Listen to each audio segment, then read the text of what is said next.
जमाने की बात है, सुखनगर गांव में गौरी अपने दो बेटों विक्रम और वीरू के साथ रहती थी। गौरी अक्सर बीमार रहती थी और एक दिन बीमारी की वजह से वह चल बसी। माँ के जाने के बाद दो भाइयों के पास सिर्फ विरासत रह गई। बहुत हो गया वीरू, अब तू निकल जा मेरे घर से। कितने दिन से तेरे परिवार का बोझ मैं उठा रहा हूँ। क्या तूने कभी एक पैसा कमाया? माँ की दवाई, घर का राशन, बिजली का बिल सब मैंने दिया। और ये देख, ये जमीन के कागज हैं, इस पर माँ के साइन हैं। अब तू और तेरे बच्चे यहाँ एक मिनट भी नहीं रह सकते। भैया, ये आप क्या कह रहे हैं? इस घर में मेरा भी हिस्सा है। हम दोनों ने माँ बाप की सेवा की थी। उनकी मौत के बाद क्या यही बचा था हमारे बीच? देवर जी, हमने इस घर की जिम्मेदारियां निभाई हैं। हर कोने में हमारे पसीने की बूंदें हैं। आप मेहरबानी करके अपनी बीवी और बच्चे को यहाँ से लेकर जाइए। बस, और कुछ भी मत सुनाइए। कविता, बात खत्म करो। मैं कोई भावुक ड्रामा नहीं सुनूंगा। यह घर अब मेरा है और मैं फैसला कर चुका हूँ। भाभी, एक बार सोचिए, क्या हम इतने पराये हो गए? माँ ने तो हमेशा हमें एक परिवार ही कहा था। आज अगर वो होती तो क्या ये सब देख पाती? कविता मुंह फेर लेती है। तभी गांव के बुजुर्ग भोला काका पास आते हैं। अरे विक्रम बेटा, ये क्या कर रहा है? ये तेरा अपना खून है, भाई है।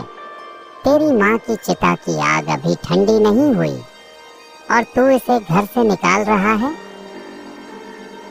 भोला काका, आप अपने काम से काम रखिए। किसी के परिवार के मामले में टांग मत अड़ाइए। फिर वीरू बिना कुछ कहे अपनी पत्नी सुनैना और बेटे चिराग के साथ गांव के बाहर नदी किनारे आ जाता है। सुनो, क्यों ना हम यही किसी कोने में एक छोटा सा घर बना लें। जैसी जिंदगी है वैसा ही घर भी ठीक रहेगा। क्या कहते हो आप? ठीक कहती हो सुनैना। अब हमें किसी से कुछ नहीं मांगना। चलो, एक बांस की छांव में ही सही हम अपना घर खुद बनाएंगे। लेकिन सुनो, झोपड़ी पूरी करने के लिए लकड़ी चाहिए और लकड़ी काटने के लिए कुल्हाड़ी। हमारे पास तो वो भी नहीं है। तो क्या करें वीरू? रात भर ऐसे ही बैठे रहेंगे क्या? नहीं, मैं गांव जाकर कोशिश करता हूँ। शायद कोई कुल्हाड़ी दे दे और बच्चों के लिए 2 रोटियां भी। पापा, बहुत भूख लगी है। थोड़ी देर और बेटा, पापा जरूर कुछ लेकर लौटेगा। तुम्हारा पेट भी भरेगा और हमारा घर भी बनेगा।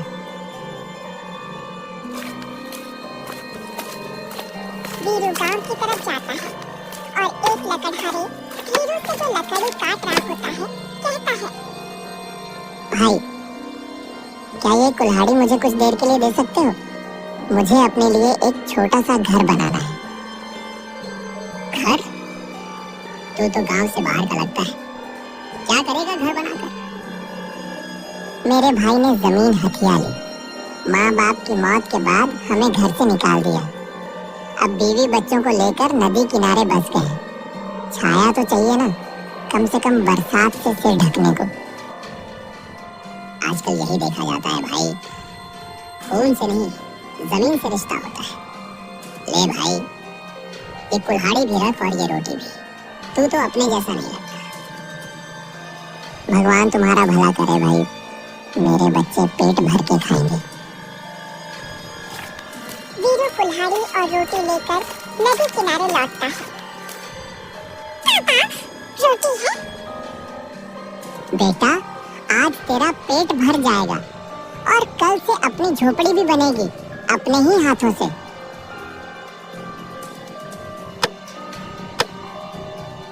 कुछ दिनों बाद वीरू उसी कुल्हाड़ी से लकड़ी काटता है और अपने लिए एक अच्छी सी झोपड़ी बना लेता है।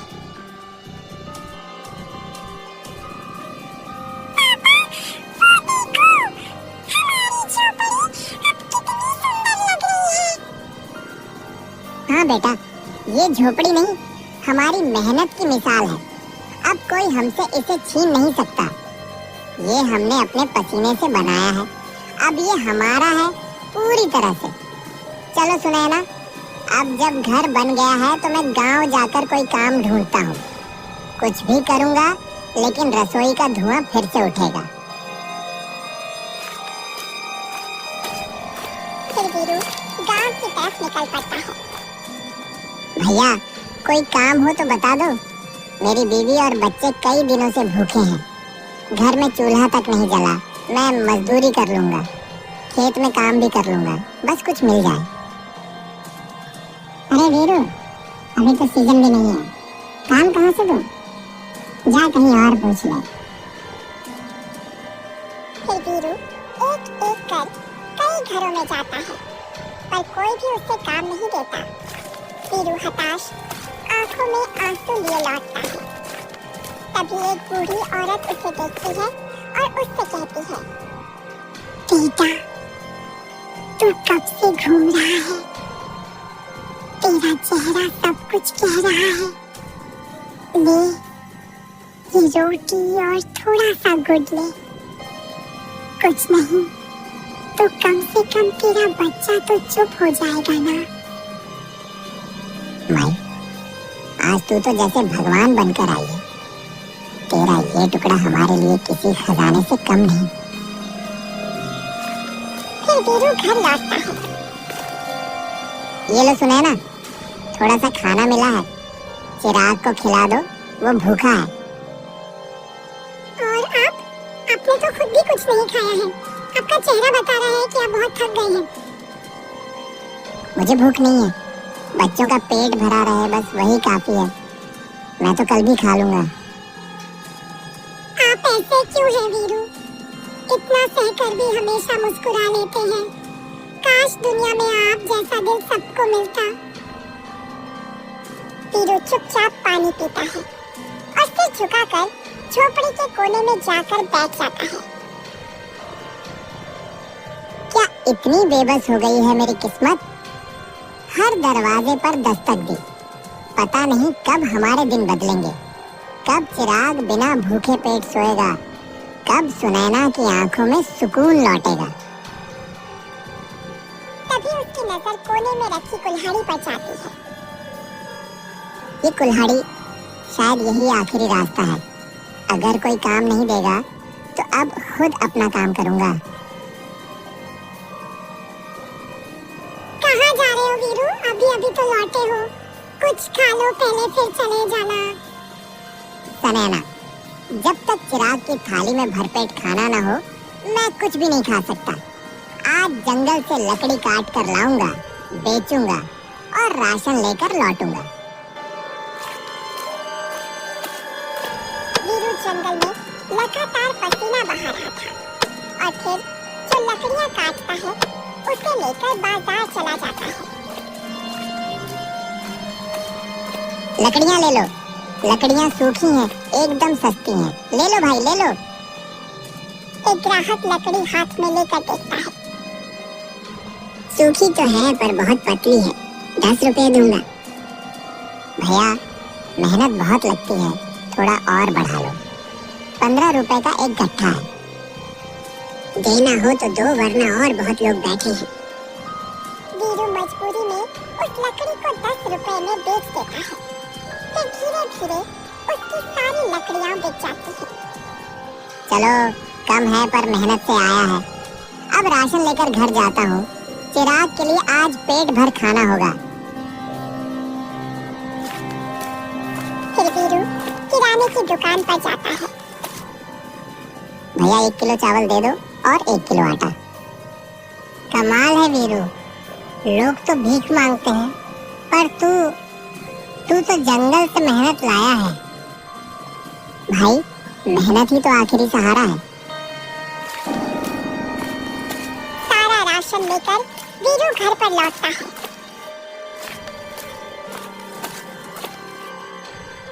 क्या हुआ वीरू? आज सारी लकड़ियाँ बिक गई आपकी? अरे हाँ भाग्यवान, आज तो जैसे भगवान ने खुद रास्ता बना दिया। हमारी मेहनत रंग लाई, सारी लकड़ियां बिक गईं। हाँ, पैसे थोड़े कम मिले, पर इतना जरूर है कि आज हम तीनों भरपेट खा सकते हैं। चलो, ये तो बहुत अच्छी बात है। कम मिला लेकिन अपनी मेहनत से मिला। चिराग भी कितना खुश होगा। आइए आप बैठिए, मैं आप दोनों के लिए खाना बना कर लाती हूँ। बैठिए। ठीक है सुनैना, आज जो थकान है ना, वो भी सुकून जैसी लग रही है। सुनैना मुस्कुराते हुए अंदर जाती है। वीरू बाहर बैठा चिराग को देखकर हल्की सी मुस्कान देता है। कुछ ही देर में सुनैना थाली में खाना परोसकर बाहर लाती है। तभी झोपड़ी के सामने तपस्वी बाबा आकर खड़े हो जाते हैं। बेटा, 2 दिन से अन्न नहीं खाया। अगर कुछ अन्न हो तो प्रभु के नाम पर दे दो। वीरू और सुनैना एक दूसरे की ओर देखते हैं। स्वामी जी, हम खुद भी 2 दिन बाद खाने बैठे हैं, पर शायद इसी में भगवान की परीक्षा हो। सुनैना आधी रोटी और थोड़ा सा चावल लेकर बाहर आती है और उन्हें तपस्वी बाबा को दे देती है। आप खाइए बाबा, पेट भर लीजिए। हमारे लिए तो हर दिन की भूख है, पर शायद आज आपकी जरूरी है। साधु भोजन खाकर उनसे कहते हैं,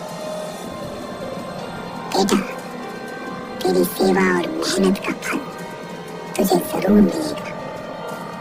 आज जो तूने मुझे दिया है, वो कल तुझे बहुत कुछ लौटा कर देगा। मेरा आशीर्वाद है, एक दिन यही झोपड़ी तेरी सबसे बड़ी ताकत बनेगी। वीरू और सुनैना सिर झुकाते हैं। तपस्वी बाबा रात को वहीं रुकते हैं और सुबह चले जाते हैं। कुछ दिन बाद जंगल में वीरू कुल्हाड़ी लेकर लकड़ी काट रहा होता है। तभी उसकी नजर एक लाल रंग के पत्थर पर पड़ती है। अरे ये क्या है जो इतनी तेजी से चमक रहा है? हे भगवान, ये तो कोई साधारण पत्थर नहीं लगता। नीले कमल जैसा रंग, एक अजीब सी रोशनी। ऐसे पत्थर तो कभी कभार ही मिलते हैं। वीरू पत्थर को कपड़े में लपेट कर घर पर ले आता है और उसे सुनैना को दिखाता है। सुनैना देखो, मुझे क्या मिला है जंगल में लकड़ी काटते वक्त। अरे ये कोई साधारण पत्थर नहीं है वीरू। इसमें तो कोई ऊर्जा सी महसूस हो रही है। लेकिन ये तुम्हें मिला कहाँ था? जंगल में। जैसे ही कुल्हाड़ी जमीन पर लगी, वह उछल उछल कर बाहर आ गया। मैंने सोचा इसे संभाल कर रखता हूँ, शायद किसी दिन जरूरत पड़े। तुमने बहुत ठीक किया वीरू। भगवान ने खुद तुम्हारे हाथों इसे बाहर निकलवाया है। ये कोई साधारण चीज नहीं लगती।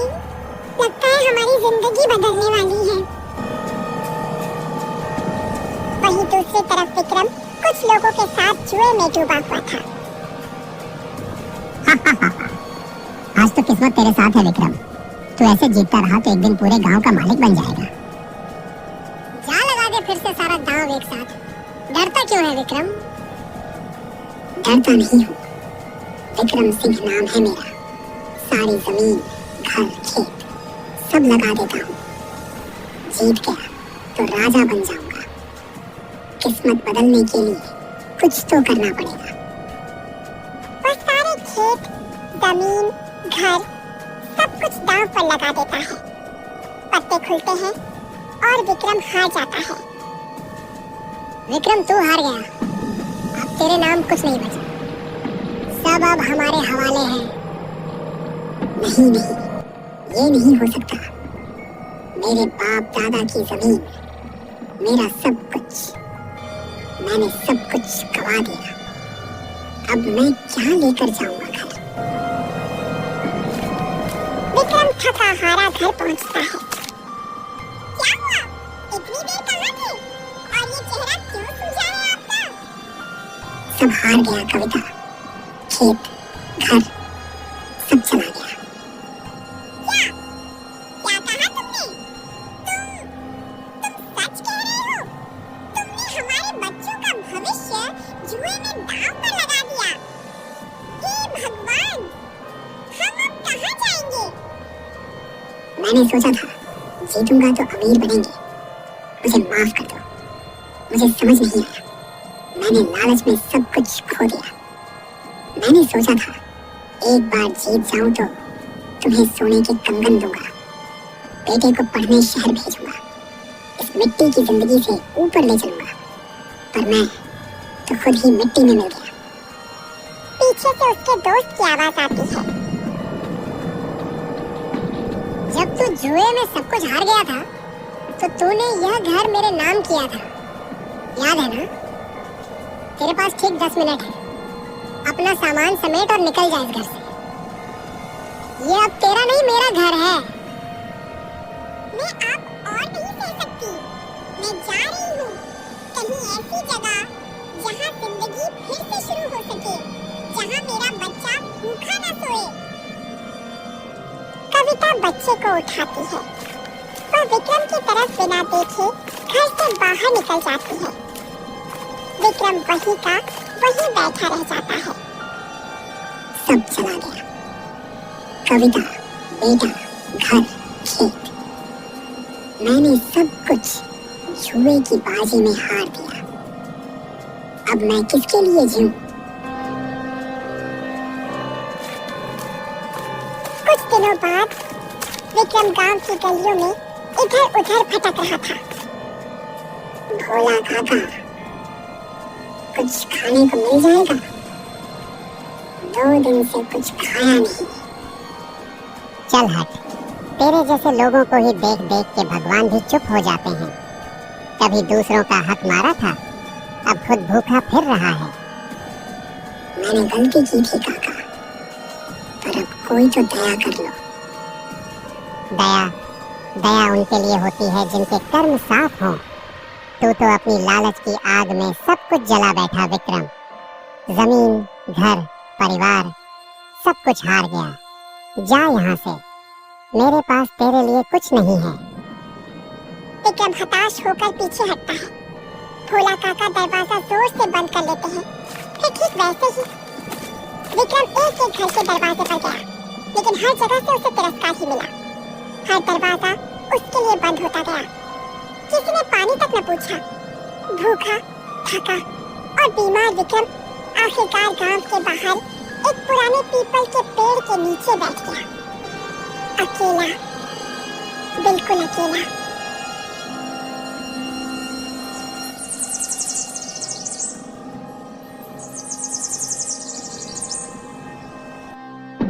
कुछ हफ्तों बाद गांव में अचानक एक अजीब बीमारी फैलने लगी। बच्चों को उल्टियां होने लगी, बूढ़ों को तेज बुखार चढ़ गया और जवान लोग धीरे धीरे कमजोर होकर गिरने लगे।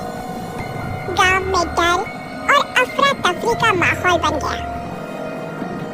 यह तो हैजा है, बहुत तेजी से फैल रहा है। मैंने अपनी जिंदगी में ऐसा जहर कभी नहीं देखा। हमारे बच्चे मर रहे हैं जी, कुछ करो। विद्याचार्य जी, कुछ तो करो। अब कुछ नहीं हो सकता। यह बीमारी अब पूरे गांव को निगल लेगी। ये हम सबके कर्मों का फल है। फिर एक दिन वीरू अपनी माँ की अर्थी पर फूल चढ़ाने गांव आता है। गांव की हालत देखकर वह स्तब्ध रह जाता है। चारों तरफ चीख पुकार मची होती है। बचे खुचे लोग जमीन पर पड़े कराह रहे होते हैं। लाशें भी कहीं कहीं दिखाई देती हैं। वह घबराते हुए विद्याचार्य जी के पास पहुंचता है। वैद्याचार्य जी, ये क्या हो रहा है गांव में? सब इतने बीमार क्यों हो गए? वीरू बेटा, तू भी भाग जा। यह गांव पहले जैसा नहीं रहा। यहाँ की हवा में जहर घुल चुका है, हैजा फैल चुका है, सब कुछ खत्म हो रहा है। नहीं, मैं नहीं भागूंगा।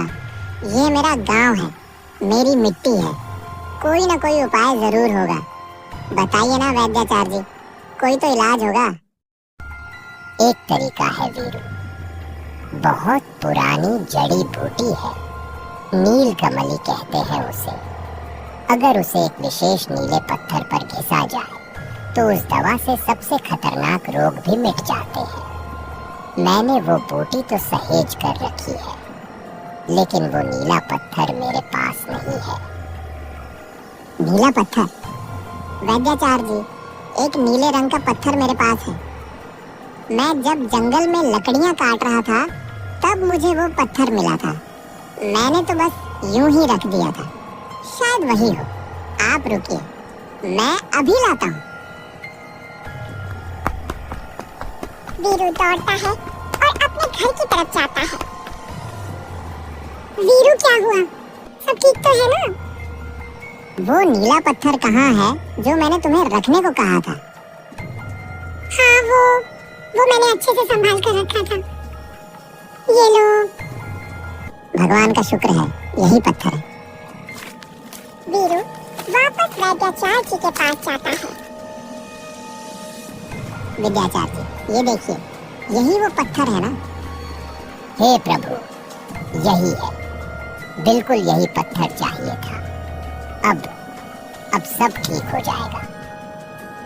वीरू और वैद्याचार्य जी पत्थर और जड़ी बूटी को मिलाकर दवा बना लेते हैं। यह बूटी, ये पत्थर अब साथ मिलकर चमत्कार करेंगे बेटा। बस कुछ देर में दवा तैयार हो जाएगी।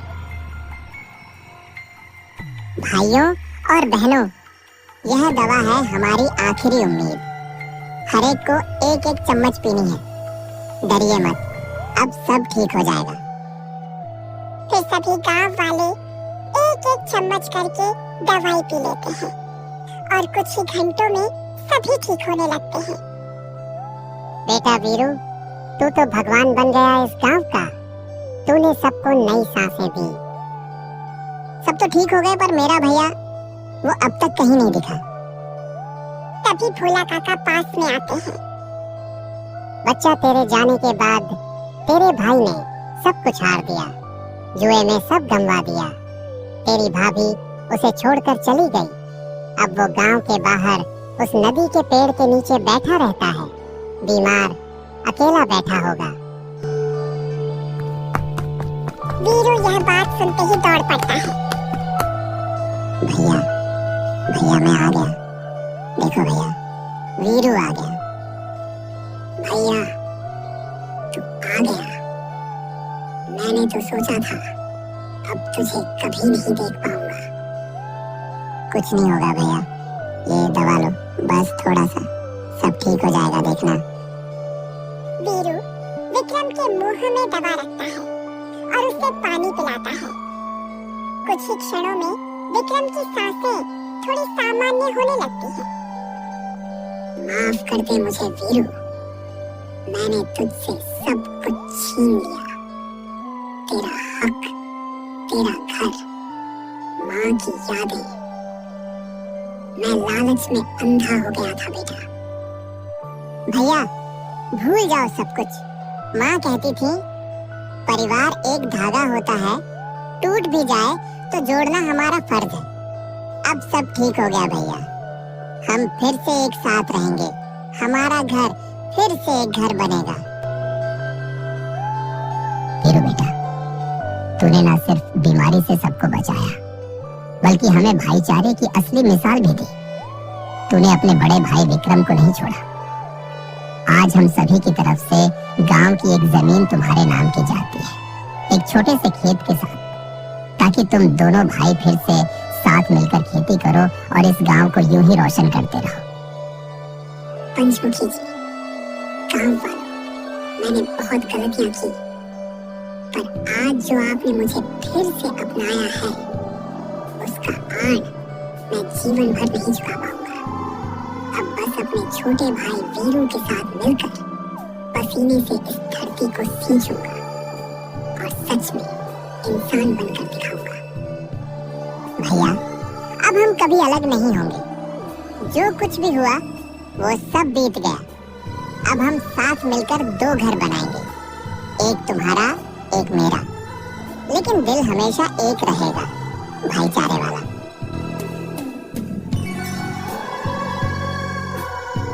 कुछ महीनों बाद नदी के किनारे दो सुंदर पक्के मकान खड़े होते हैं, एक वीरू का और एक विक्रम का। देखो बहन,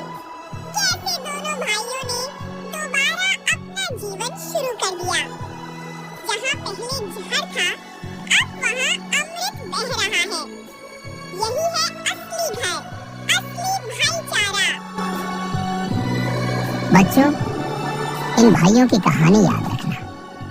जब जब दिलों में दूरियां बढ़े तो यह याद आना चाहिए, खून का रिश्ता कभी नहीं टूटता, बस उसे निभाने का हौसला चाहिए।